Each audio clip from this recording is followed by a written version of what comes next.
देश का मुखिया तो औरंगजेब, मंदिर मस्जिद, भारत पाकिस्तान, आज देश का जो हालत है नेहरू जिम्मेदार। 10 साल से इनकी सरकार, 10 साल से प्रधानमंत्री हैं वो, तब भी नेहरू जिम्मेदार। शर्म नहीं आती मोदी जी आपको क्या? जेब पे असर कितना है आपके? बहुत बड़ा, जेब में कुछ बचे नहीं, असर कहाँ से रहेगा। हम 10 साल में चांद को जमीन पर लाके रख दिए हैं, तो पहली वाली सरकार बेहतर थी, आज की नहीं बेहतर। वही गाना याद आता है, सखी सैया तो खूब ही कमात है, महंगाई डायन खाए जा। हाँ, ये कोई पिक्चर का गाना है, केपी सक्सेना साहब बैंकर थे, उन्होंने लिखा था। नहीं, प्रधानमंत्री जी ने गाया था। साफ जाहिर हो रहा है कि देश का युवा का जो फॉर्म भरने का पैसा होता है वो मोदी जी के जेब में जाता है। 4 PM न्यूज नेटवर्क में आप सभी का स्वागत है। मैं हूं क्षितिज कांत। देश के प्रधानमंत्री की जब बात होती है तो बात ये भी होती है कि प्रधानमंत्री मन की बात काफ़ी अच्छी करते हैं, लेकिन जब युवाओं के बीच में निकलिए, बुजुर्गों के बीच में निकलिए या मिडिल क्लास के बीच में, तो महंगाई और बेरोजगारी एक अहम मुद्दा है। और अगर कोई व्यक्ति अगर सरकारी दफ्तर पहुंच जाए तो भ्रष्टाचार से कहीं ना कहीं उसको मुलाकात हो ही जाती है। हमारे तमाम ज़मीनी मुद्दों को लेकर के धरातल पर उतरे हैं और हमारे साथ तमाम लोग हैं। हम बात करेंगे कि क्या वाकई में देश में महंगाई, बेरोज़गारी को लेकर के जिस तरीके से बातें हो रही हैं कि सब कुछ बढ़िया है, तो क्या वाकई में बढ़िया है या फिर सिर्फ डंका बजाया जा रहा है कि सब चंगासी। शुरुआत युवाओं से। नाम क्या हुआ? आर्यन मिश्रा नाम है हमारा। आर्यन भैया, रोजगार की बात होती है, महंगाई की बात होती है, सरकारी दफ्तर अगर कोई पहुंच जाता है तो बात ये भी हो जाती है कि भ्रष्टाचार से कहीं ना कहीं उसको मुलाकात करनी पड़ी, लेकिन सब कुछ भ्रष्टाचार मुक्त है, सब चंगासी है, इस तरीके की बात। मोदी जी के मन की बात काफ़ी अच्छी लगती है। 10 साल हो गए, हमने देश के प्रधानमंत्री को कभी रोजगार में बात करते हुए नहीं देखा। 10 साल हो गए, हमने महंगाई में बात करते हुए नहीं देखा, स्वास्थ्य पे बात करते हुए नहीं देखा। लखनऊ से लेकर दिल्ली तक बड़े बड़े भाषण दिए जाते हैं भारतीय जनता पार्टी के नेताओं कार्यकर्ताओं द्वारा कि ये कर दिया, वो कर दिया। कितने रोजगार दिए ये बता दें मुझे। काम क्या कर रहे हैं अभी? चाय बेचता हूँ, LLB पढ़ाई कितनी की है? ग्रेजुएशन हो चुका है, विधि का छात्र हूँ। मोदी से ज़्यादा पढ़ा लिखा हूँ, इतना दावा कर रहा हूँ। इतनी डिग्री उनके पास नहीं, इतनी मेरे पास है। चौराहा उनका, समय उनका, दिखा दे डिग्री वो, दिखा दे डिग्री मैं। चैलेंज कर दे रहे हैं मोदी जी। निश्चित चैलेंज करूंगा। देश का युवा हूँ, पढ़ा लिखा युवा हूँ। 9 मुकदमे सरकार ने लाते हैं क्योंकि सच बोलता हूँ। अच्छा, संसद भवन के जब सत्र चलता है तो तमाम पब्लिक के मुद्दों की बात होती है। क्या लगता है कि आप लोग के मुद्दों की कोई बात अंदर हो रही है? देश का मुखिया जब बात नहीं करेगा तो कैसे काम चलेगा? देश का मुखिया तो औरंगजेब, मंदिर मस्जिद, भारत पाकिस्तान, आज देश का जो हालत है नेहरू जिम्मेदार। 10 साल से इनकी सरकार, 10 साल से प्रधानमंत्री हैं वो, तब भी नेहरू जिम्मेदार। शर्म नहीं आती मोदी जी आपको क्या? आपने जो वचन दिए थे देश की जनता को, भाइयों बहनों 15 लाख खाते में आएंगे, काला धन लाएंगे, स्मार्ट सिटी लाएंगे, गांव को गोद में लेंगे, स्वास्थ्य सुविधा बेहतर करेंगे, रोडों का निर्माण करेंगे, कोई एक वादा निभाया होता है। हाँ, आपने मित्रता जरूर निभाई अडानी अंबानी से, पूरा देश उनके हाथ में बेच दिया है। अच्छा, एक सवाल, अभी उम्र कितनी हुई है? 24 साल उम्र है। 34 साल की जब उम्र होगी तो अपना भविष्य क्या देख रहे हैं? 34 साल की एज पे क्या कुछ आपके पास होगा, क्या कुछ गेन करेगा? अगर ये सरकार रही तो भविष्य बड़ा अंधकार में है। क्या पता जेल में के अंदर हूँ क्योंकि सच बोलता हूँ, लेकिन सरकार रहेगी नहीं तो भविष्य हर युवा का उज्जवल होगा। लेकिन वर्तमान बड़ा बुरी स्थिति में जा रहा है। वर्तमान में ना रोजगार है, महंगाई चरम सीमा पर है, और जहाँ सच बोलो तो वह मुकदमा लिख दिया जाता है। देखिए, युवा है, 24 साल की इनकी उम्र है। दादा, आपकी उम्र कितनी है? 55 साल। 55 साल। ये युवा कह रहा है अगर 34 साल की इसकी उम्र होगी और सरकार यही रही तो रोजगार भी नहीं रहेगा और हो सकता है जेल भी हो जाए, क्योंकि सच बोलते हैं। आप क्या मानते हैं, क्या महंगाई और बेरोजगारी पर सरकार सारा काम अच्छा कर रही है और देश के संसद पे क्या आप लोग के मुद्दों पे बात हो रही है? ऐसा है, आप भी समाज के एक प्राणी हैं, आप भी समाज के प्राणी हैं। जी। बाजार की हलचल शून्य है, बाजार की हलचल शून्य है, लोगों के चेहरे पर मुस्कुराहट नहीं है। बाजार मतलब वो सेंसेक्स निफ्टी से की बात कर रहे हैं? बाजार जो रोज बिकता है सामान, बाजार जहां लगती है उसकी हलचल शून्य है। लोगों के चेहरे पर मुस्कुराहट नहीं है और बाजार रेट दर पर सरकार का नियंत्रण नहीं है। इससे आप समझ लीजिए कि महंगाई है कि नहीं है। मेरी बात घुमा के आप समझ नहीं पाए। जेब पे असर कितना है आपके? बहुत बड़ा जेब में कुछ बचे नहीं है, सर कहाँ से रहेगा। मुस्कुरा भी रहे हैं। हाँ, क्या करें, खाली पेट जो है क्रांति लाता है, तो मुस्कुराहट में ही आ रही है बात। जब जेब में कुछ बचे नहीं है तो हम क्या बताएं। अच्छा, आप 55 साल की उम्र हो गई, इस लड़के ने 24 साल की उम्र है, इसने प्रधानमंत्री, जो देश के पहले प्रधानमंत्री जवाहरलाल नेहरू, उनकी भी बात की। सरकारें तो आपने काफ़ी कुछ देखा होगा, इस 10 साल की भी जिक्र हो गया। अच्छा कौन सा लगा आपको, किसमें मुद्दों पे बात होती थी, इसमें हो रही है पहले होती थी? ऐसा है, जिन सरकारों को ये कहते हैं जी कि हमने, उन सरकारों ने कुछ नहीं किया। जी।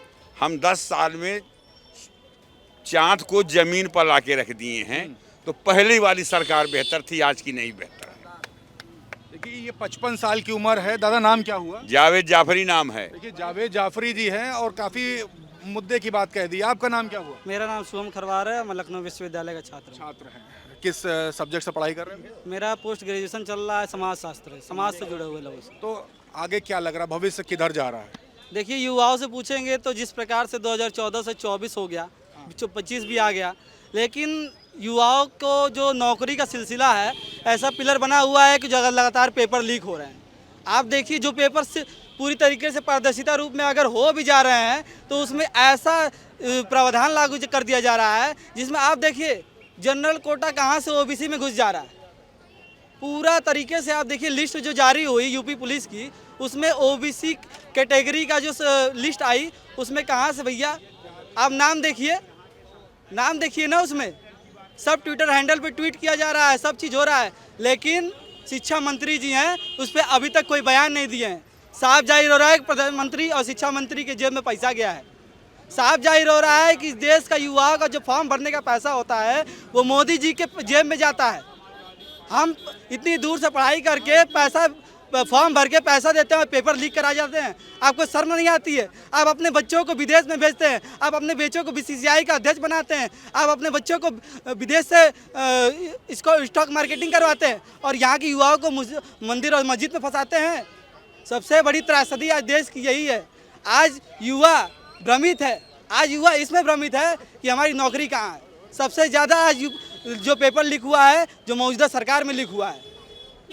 बड़े सवाल कर दिए। आपका नाम क्या हुआ? दिनेश मिश्रा। उम्र कितनी है? ज़्यादा नहीं, 48 साल है अभी। 48 साल। ये 24 साल के हैं, इसकी जस्ट दुगनी उम्र हो गई आपकी, एक्सपीरियंस भी दुगना होगा। ये कह रहे 34 साल की जब उम्र होगी तो रोजगार, अगर यही सरकार रही तो रोजगार नहीं मिलेगा। आपने काफ़ी कुछ देखा है, क्या लगता है, आपका एक्सपीरियंस क्या कहता है, युवाओं को रोजगार मिल सकता है? महंगाई और बेरोजगारी पे क्या नियंत्रण कर पा रही है सरकार? पहले इस बच्चे की बात बताते हैं। जब ये बच्चा 14 साल का था तब मोदी जी आए थे और मन की बात की शुरुआत किया था जी। और 10 साल जब ये मन की बात सुना और उसके अनुकूल काम नहीं हुआ मन की बात की, तो ये बच्चा समझ गया, वो 24 साल का हो गया, वोटर हो गया पक्का वाला। तो जो मोदी जी अपने मन की बात विचारधारा लेकर के आए थे कि 10-14 साल की बात से हम बात करेंगे, वो कुछ समझेगा नहीं, आगे हमारा वोटर होगा, सपोर्टर होगा। आज वो उनका खोटर हो गया। वोटर मतलब उनमें खोट, उनकी नीयत का खोटर हो गया है और अब उन्हीं को पुनः पलटने का प्रयत्न करेगा, क्योंकि 24 साल का हो गया। 24 साल में ज़्यादातर हमारी पुरानी पीढ़ियां यही कहती थी कि 16 साल के बाद बच्चे को सेटल कर देना चाहिए। ये 24 साल हो गया, तो अभी तक नहीं हुए। हाँ तो ये तो कह रहे हैं 24 हो गया, 8 साल हो गए नहीं सेटल हुए। तो ये बच्चा 14 से 10 साल में जान गया कि हम लोगों के साथ छलावा हो रहा है। इसी प्रकार से आने वाली नई पीढ़ी छलावा कर रही है, स्टूडेंट्स। अच्छा, अभी एक चचा थे, उनसे बात हो रही थी, वो कहते हैं बाजार का जो नियंत्रण है वो शून्य हो गया है और जेब पे काफ़ी करारा असर पड़ा है। तो जेब पे क्या असर पड़ा? असर नहीं पड़ा, असर तो पड़ना होता है दबाव का। हाँ। जेब में कुछ है ही नहीं, खाली जेब है, कटी हुई जेब है, डालो इधर निकल जाती है, इधर जैसे पाइप होती ना, इधर पानी डालो उधर निकल गई, वही गाना सिस्टम याद आता है, सखी सैया तो खूब ही कमात है, महंगाई डायन खाए जाते। हाँ, ये कोई पिक्चर का गाना है, केपी सक्सेना साहब बैंककार थे, उन्होंने लिखा था। नहीं, प्रधानमंत्री जी ने गाया था। कांग्रेस का समय हाँ, कांग्रेस के समय जब सरकार थी कांग्रेस की, तो ये माननीय प्रधानमंत्री नरेंद्र मोदी जी ने गाया था, सही सैया खूब कमात है, तबला बजाए के ढपली, वही गाए थे। गा दीजिए।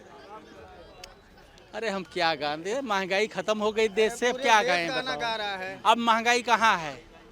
अबे चलो हमारे साथ हवाई जहाज खरीदने 1% GST है। अबे चलिए आप जो है हीरा खरीदने 1% GST है। अब वो कफन पे लगा दिए GST, तो कोई क्या करे?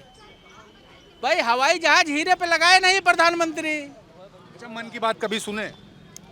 यार मोदी जी की। अब मन की बात वो बीबी अपनी भगा दिए तो अब कौन सुनेगा दूसरा कोई मन की बात उनकी? अपनी मन की बात अपने बीबी को सुनाओ, अपने बीबी को सुनाना चाहिए। अब बीबी भाग गई तो अपना मन की बात हो, अपने जो उनके अंधभक्त हैं वही सुने। बड़े नाराज बैठे मोदी जी से। नहीं, नाराज की बात ही नहीं है। ये बात क्या है? अरे यार अच्छा, महंगाई बेरोजगारी पे सरकार नियंत्रण कर पाई कि नहीं कर पाई? पूरा कर दे। किस तरीके के नियंत्रण दे? अभी गए थे प्रधानमंत्री जी अमेरिका हवाई लड़ाकू विमान लेने, तो उसमें ये सुनने में आया कि 1% GST खाली देना पड़ेगा, और ट्रम्प चिल्ला रहा था कि नहीं 100% अब GST हम लगाएंगे, 100% टैरिफ लगाने की बात टैरिफ लगा रहे हैं। तो दोनों लोग समझौता कर लिए हैं, वो एग्रीमेंट कर चुके हैं। अब जनता के सामने जब सरकार बदलेगी तब पता चलेगा कहाँ कहाँ एग्रीमेंट करके प्रधानमंत्री जी आए हैं, क्योंकि जनता को भी पता नहीं है और ना अंग्रेजी इनको आता है प्रधानमंत्री जी को, कच्चा 4 फेल हैं। तो अब तो ये जब सरकार बदलेगी तब पता चलेगा भैया ये कहाँ कहाँ गोंठ करके देश को आए हुए हैं। ये बड़े सवाल हैं जो धरातल पर ही सुनने को मिलेंगे। महंगाई और बेरोजगारी को लेकर बात हो रही है सिर्फ, और युवाओं से ही बात हुई आपके सामने। आपकी उम्र कितनी हुई अभी? बस सरकार के आंकड़े से बाहर हो गए, 37 साल हो गए। 37 साल हो अब गए। तो चाह के भी फॉर्म नहीं भर सकते।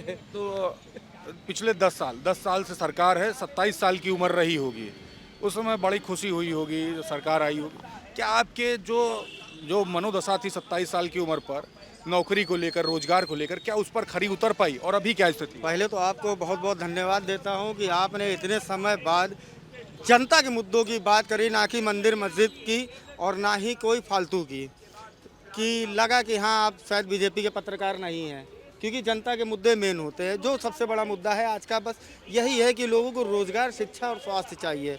बात रही हमारे 27 साल के जब हम थे तब के रहने वाले हैं? यूपी के ही हैं, लखनऊ के। ये 3 चीजें जो आपने बोली है, क्या इस पर काम हो रहा है? मैं वही बताने जा रहा हूँ, जब 27 साल का था तो माशाल्लाह अपना कमाता खाता था बेहतरीन, वो भी इंडिया में नहीं, इंडिया से बाहर था। मोदी जी के झांसे में आ गए बस 15 लाख के, तो छोड़ के नौकरी चले आए, सोचे कि मिल जाएगा पैसा, गड़बड़ा गया। हाँ सोचे कि पैसा मिल जाएगा 15 लाख में अपना यही धंधा चालू कर देंगे।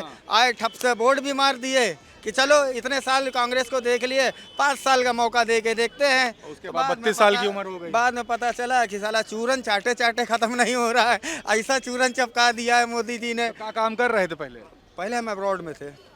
अब्रॉड? इंडिया से बाहर? इंडिया से बाहर। बढ़िया कुबेर का धन आ रहा था? कुबेर का धन बढ़िया था, देश की इकोनॉमी में सहायता भी कर रहे थे बाहर से पैसा भेज के। तो 37 साल की उम्र है, क्या लग रहा है अब्रॉड कभी दोबारा जा पाएंगे? हाँ सोचे तो हैं कि देश की इकोनॉमी में अपना साथ दें, क्योंकि यहाँ पे तो आप एड़ी घिसते घिसते मर जाओगे, तो अब रोजगार नहीं है। तो कौन से देश में काम कर रहे थे? हम कतर में थे।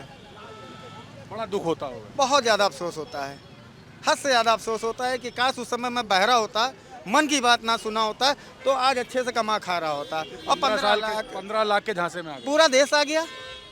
मैं अकेला बेवकूफ़ थोड़ी ना हूँ, आप भी हो उसमें, आपने भी वोट दिया ही होगा। अब वो हर कोई बताता नहीं है कि मैंने किसको दिया, लेकिन वोट तो दिया ही होगा। आपको भी लगा कि चलो कुछ समय आप पढ़ भी रहे होगे शायद, कि वो पैसा आ जाएगा तो हम अपनी एजुकेशन में लगा लेंगे। युवा को बरगला लिया गया पूरी तरह से युवा आज भी क्या कहते हैं प्रेरित है इनके जुमलों से।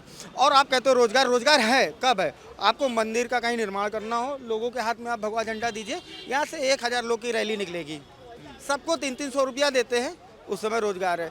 चुनाव का समय आता है, अपना झंडा पकड़ाएंगे, उस समय रोजगार है। मतलब साल में 4-5 महीने आपको रोजगार मिलता है सरकार की तरफ से, जिसे आप मुआवजा समझ लीजिए या बैंक खाते में आप समझ लीजिए, उस तरह का आपको रोजगार मिलता ही मिलता है। एक आपका ही साथी एक युवा आया था, वो कह रहा है कि वो LLB की पढ़ाई कर रहा है, मतलब वकालत की, और ग्रेजुएट है और चाय बेचता है। क्या करेंगे, मोदी जी से प्रेरणा लिया है ना, सोचा आज चाय बेचेंगे कल चल के देश बेचेंगे।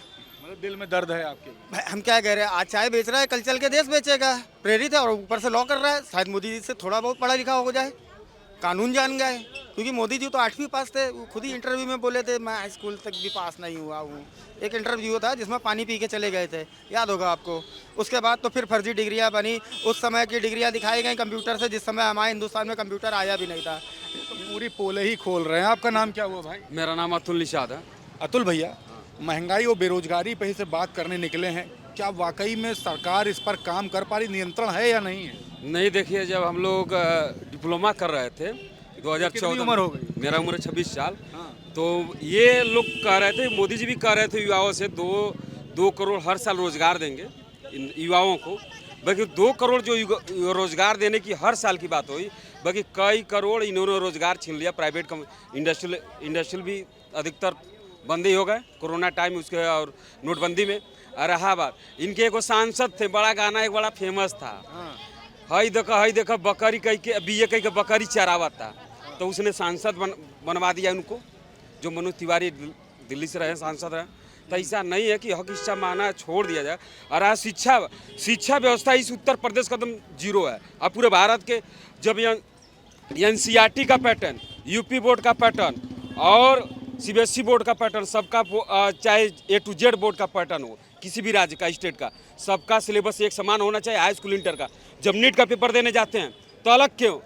जब सबका एक है, नीट का पेपर में बैठते हैं, IIT JEE में बैठते हैं, और अनदर देश की सभी यूपीएससी चाहे A to Z परीक्षाओं में तो सिलेबस जब एक समान है, तो इंटर तक सभी राज्यों का और स्टेट का सबका सिलेबस एक समान होना चाहिए। इस पे क्यों विधायक सांसद बात नहीं करता? इस पे सरकार क्यों नहीं बात करती है?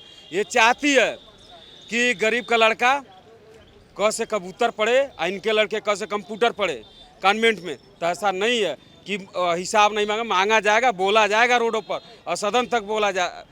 और रोडों तक जा रही आवाज़, कल तक सदन में कोई ना कोई। क्या पढ़ाई किए हैं? हमने डिप्लोमा होल्डर हूँ। कौन सब्जेक्ट्स का? मैकेनिकल प्रोडक्शन से। तो उससे रिलेटेड कोई नौकरी वोकरी मिली या कोई फार्म वार्म कभी आया सरकारी नौकरी का? कभी भरे? नहीं, पहले बहुत आता था, अब तो आता ही नहीं है। तो पहले कब आता था? अरे जब 2014 का पहले हमेशा CGL SSC CGL का और अन्य सभी रेलवे में आता था। अब तो वैकेंसी ये वो तो ईद का चाँद हो गया, वैकेंसी देखने को मिलता ही नहीं है, किसी को नहीं देखने को मिलता है। तो 10 साल से ऐसे ही बैठे हुए हैं, तो क्या किया जाएगा? नहीं, कार्यरत रहे हैं पहले, और मैं इस समय फुलन आर्मी संगठन चलाता हूँ। तो ये 2 करोड़ रोजगार वाले झांसे में आ गए आप भी? हाँ, सभी लोग आए हैं। तब मैं उस समय वोट देने लायक नहीं था ना, अभी 16 साल ही उम्र थी। अब तो दोबारा 19 वाले में आ गए झांसे में। मतलब फंस गए हैं। कारगिल वाला जो वो क्या ना, पुलवामा वाला हमला में फंस गए। हम भी देशभक्ति दिखा दिए और सभी उतला फूके तो उधर। अरे तभी तो लात खा रहे हैं, सभी युवा लात खा रहे हैं, वही दिखा दिए, दोबारा चुन लिया गया। उतला फूक के वोट दे दिए। अरे मत कहिए, जो हो गया गलती हो गया। अब भविष्य में गलतियां नहीं होगा, हम लोग सुधारने का प्रयास करेंगे।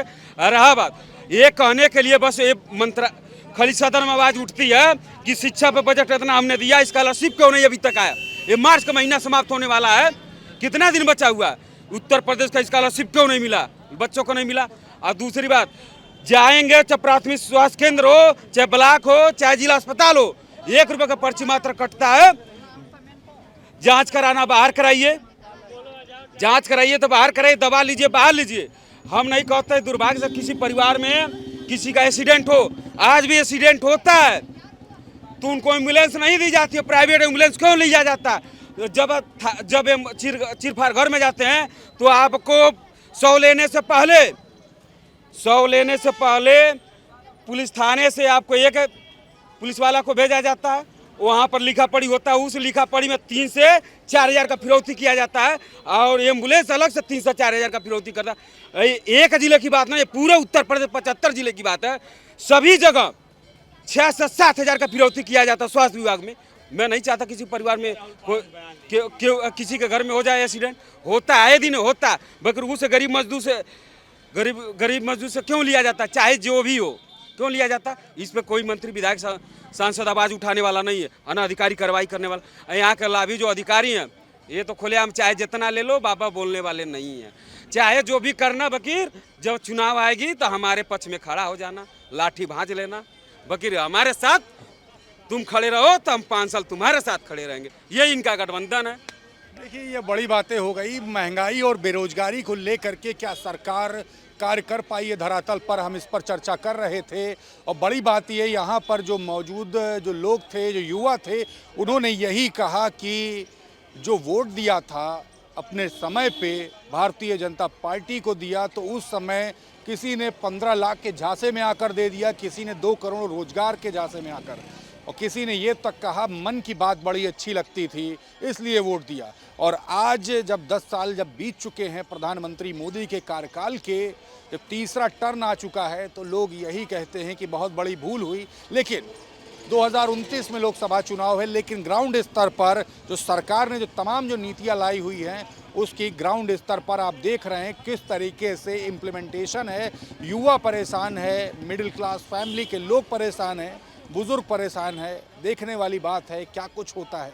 तमाम मुद्दों पर आपके बीच में मैं लगातार बना रहूंगा और आपके मुद्दे पर भी बात होगी। कमेंट बॉक्स में लिखते रहिएगा और जुड़े रहिएगा 4 PM न्यूज़ नेटवर्क के साथ।